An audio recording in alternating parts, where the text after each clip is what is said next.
Hey guys, welcome back to my channel. Guess who's back? Back again. Niecy's back. Tell a friend. Welcome back. If you are new, welcome to this channel. Over here, we are everything faith, beauty, lifestyle, and fashion. We are God's hidden gem who have been hidden and isolated for our development so that we can start living the purpose that God has for us. If you want to know more about what God's hidden gem is, I'm gonna put everything down in the description box below. Comment down below, say hey, you will be welcome. I'm super excited to have you here. You found this channel for such a time as this, so I look forward to giving you encouragement and offer you up words of wisdom that I have learned over the time that God has developed me and grown me for this assignment. So I hope you guys look forward to today's video. If you are returning, hey, how you doing? We're gonna play today's intro. We're gonna get right into today's video.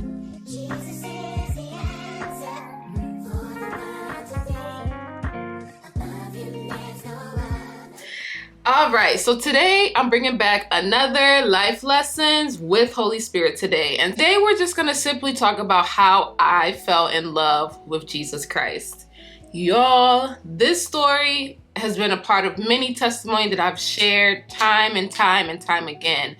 That me sharing this aspect of my story, how I went from broken, hurt, traumatized, betrayed, destroyed, humiliated, to where I am today, living a life full of joy, peace, happiness, and just wanting other people and as many people as possible to hear my testimony, for me to share my story with them so that they too can also know that whatever my current circumstances says has no effect and who God has called me to be. So even as a child, I always desired to have this fairy tale love relationship type thing. Meet their Prince Charming who's gonna sweep them off their feet, or they're gonna have this person that is going to just be head over heels and wanna take care of them and do all these different things. And if you grew up in my age in the early 2000s, or even when YouTube started getting very popular, there were so many couples on here that put up this lifestyle that, you know, having this person that you travel with, do life together. Like, there was a lot of fantasizing, a lot of different things that took place in my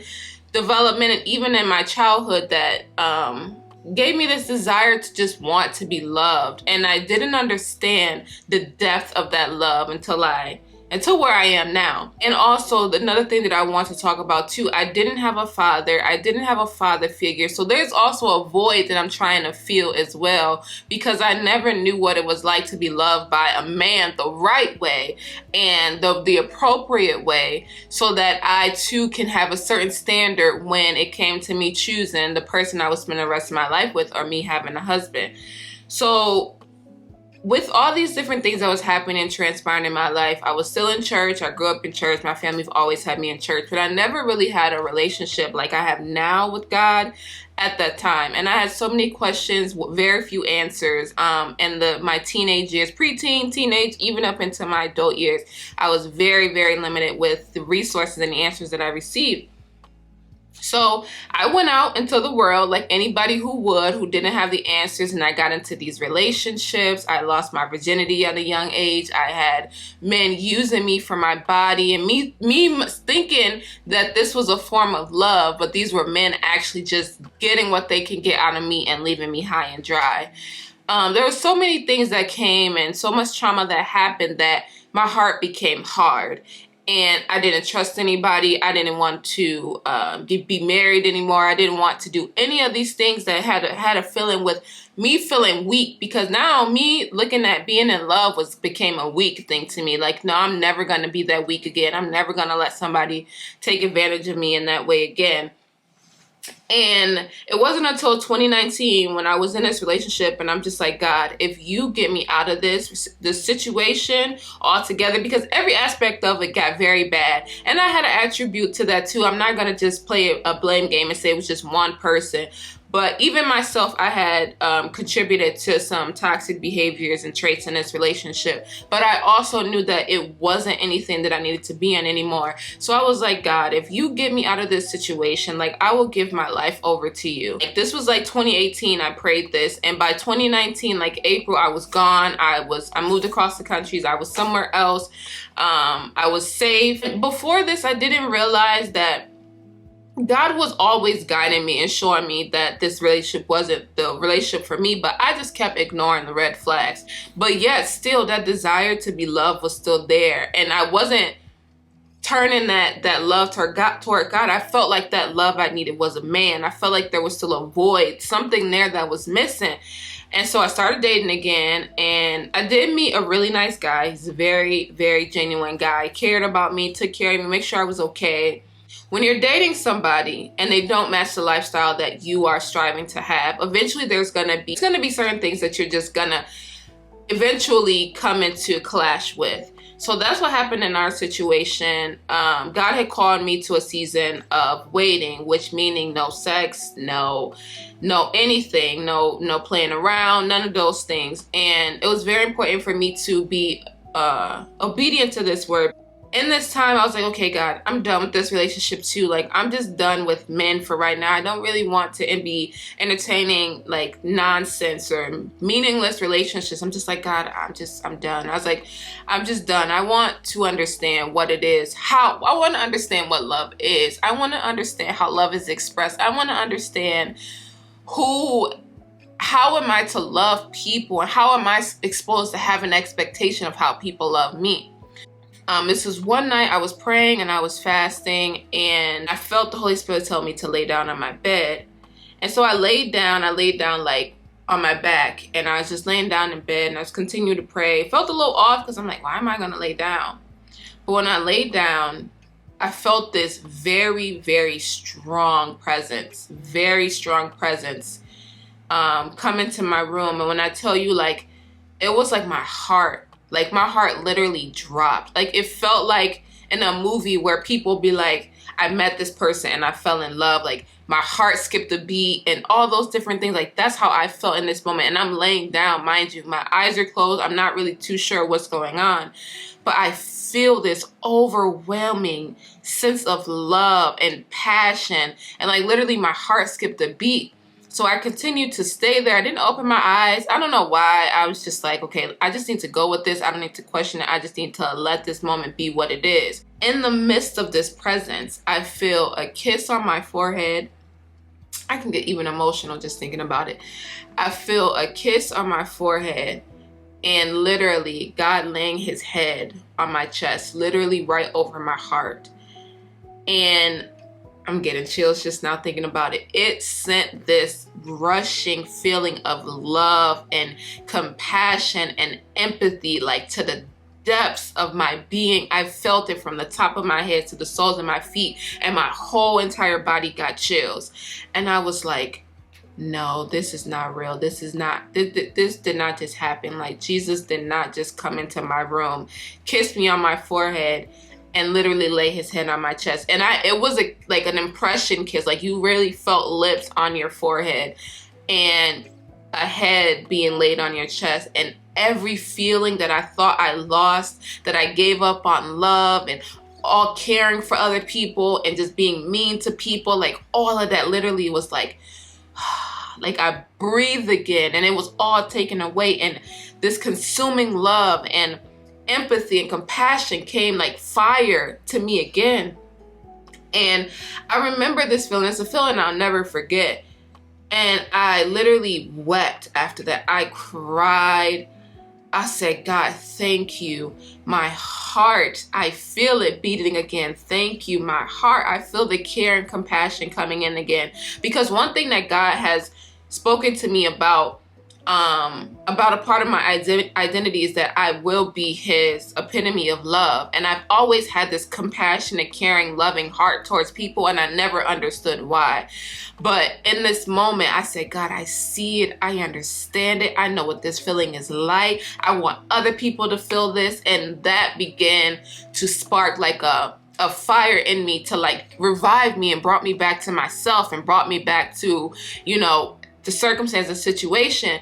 And after this, God also continued to take me on a journey where I was healing and I was forgiving pain and forgiving people and forgiving circumstances and situations. And as I was just more and more like working at this thing with God, he began to show me, and I began to fall in love with him, because everything that I searched for, the love that I wanted, the way that I wanted to feel, I felt it with him.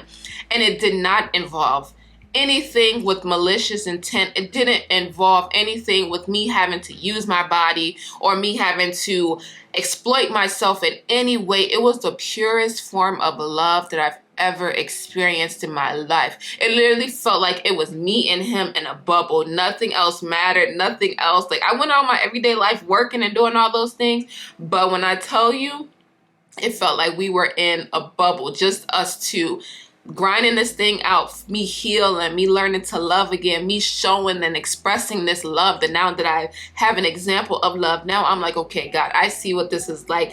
I want to also share this with other people. And I began to love on people, love on my family. I began to treat people the way that God treated me. So even when people were evil, mean, malicious, like in my heart, I still had a compassion and a care to be like, it's okay.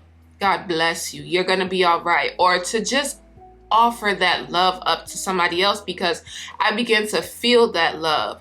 And with that, along with that, God began to serenade me too, because I always saw it in movies and I always saw it in, I always saw it, every time I saw an expression of love, I never saw it close to me. I always saw it on movies or TV shows, and it felt like, y'all excuse me because I might get a little emotional, but felt like it was too far for me to actually receive that type of love. So God also, knowing this and knowing how my heart was and knowing the desire that I had and knowing I had this father void that I'm just like, I feel like it will never be filled. I just feel like I will be looking for this love forever in the world and I would never find it, whatever the case may be.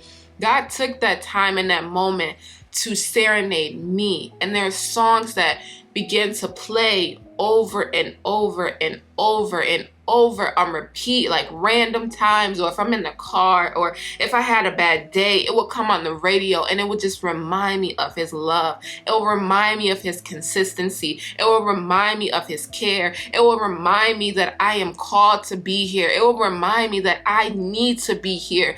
It will remind me of his goodness, his grace, his mercy. And these songs will play literally, and I will bawl, I will cry, because I'm like, wow, God, you really love me. You are really showing up for me in a time where I feel the most loneliest in my life. I'm in my car driving. Many people don't know that I'm struggling, that I'm hurting, that I'm going through what I'm going through. But God, you are showing me that you see me. The lyrics that would come from this song would literally speak to my heart. And in these songs, it would say, forever is a long time and I will always love you. I am still amazed at who you are. All these different things, there's no greater love. And all these different things would just repeatedly will be played in these songs, and I would hear it in my head, I would hear it through my ears, but it will penetrate my heart. And I'm like, wow, God, this is how strong your love is for me. No matter the mistakes I made, no matter the chaos I've caused, your love is still this strong for me. And it began to minister to me, and I began to fall more and more with the things of God, wanting to know more of who he is, wanting to know more spiritual things, just like in awe of his goodness and who he is. And it just got me to a point where I said, like, last year was 2022. Last year, January 2022, I was at the point, because after that I had also got into a relationship. I was talking to somebody, and God was like, if you continue to talk to this person, you'll get in a relationship with them, but it won't be the relationship that you think it will be. So I ended up cutting that situation off. With all the drama, all that tied to it, I ended up cutting that situation off. I went on a 21-day fast in the beginning of January.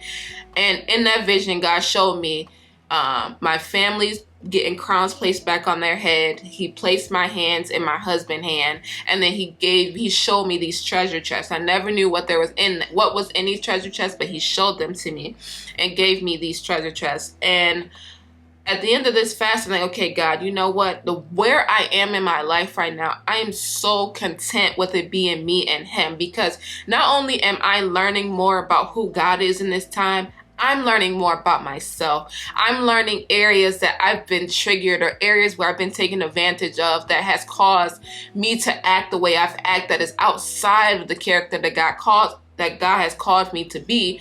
And I'm realizing, okay, these are happening because of XYZ. So I'm in a process right now. I'm in the middle of healing, growing, forgiving, learning, exercising the things that God is showing me. I'm in the middle of this thing. So I was like, God, you know what? I'm okay with it being me and you. I don't need a man. I don't need a relationship. I'm just okay with it being me and you, and just me spending more time with him, and his voice becoming more apparent to me. Him sending leaders and examples into my life for me to glean from and to learn from, and to just pull on the grace and the faith that they have, and experience the success and the power and that they're experiencing in their lives. I get to experience it in mine. And it was just so much things that were starting to happen and transpire, and my life was literally transforming before my eyes. If I look back, and this was a part of my journey too. God took me on a journey, and I looked back some of my old pictures, and he even explained, like, you remember you had this picture, you was doing XYZ, you was feeling like this is why. You remember when you took this picture and you were feeling XYZ, this is why. And it was giving me like a play-by-play of why things were happening, where they were happening, and just the goodness of how God kept me through all of that. And it took me through a cycle where God was like, you got to forgive this, you need to forgive that. In order for you to have this, you have to let go of that. Like, it was just a very supernatural but personal time that me and God were having with each other. And I just felt so much in love with him. And now, can nobody tell me that God does not love me? Can nobody tell me that God is not real? Can nobody tell me that God's love is conditional? Because God's love is the example of the highest, the most efficient, the most valuable love there is.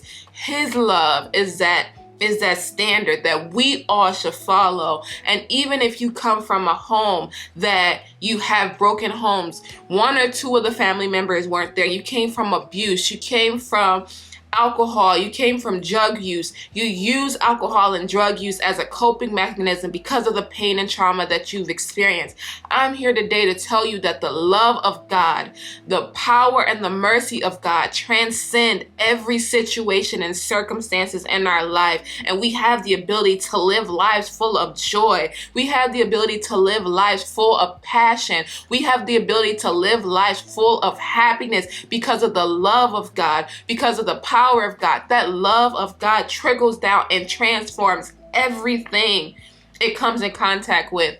So I just wanted to share that with you today, because my life has never been the same, and I know my life will never be the same. I have a beautiful testimony that is also going to come of the working of the love of God, and God healing me and positioning me to the position where I am now. And I just want to take a moment to share with you guys so that you understand that what you're going through, you do not have to allow that to become a part of you. There is a person, there is a life that God is calling you to live, and a character he's calling you to have. And in order for you to have that, you have to allow yourself and position yourself to receive the love and the care of God, and also understand the importance of keeping your word to God. If you say, God, if you get me out of this situation, I'm going to serve you, I'm going to give my life over to you, and God does that thing, now you have to hold up your part. Now help me to keep my word to you, and show me how to live this life that you've called me to live. And I promise you, God will do just that. He will do just that,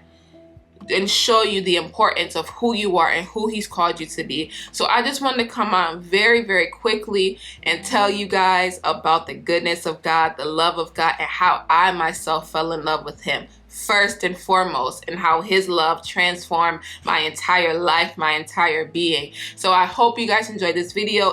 And if you're interested in joining my Facebook group and getting more exclusive things from me, the link is going to be down in my description box below. We are God's hidden gem. God has hidden us and isolated us for our development so that we can start living the life that He has called us to live.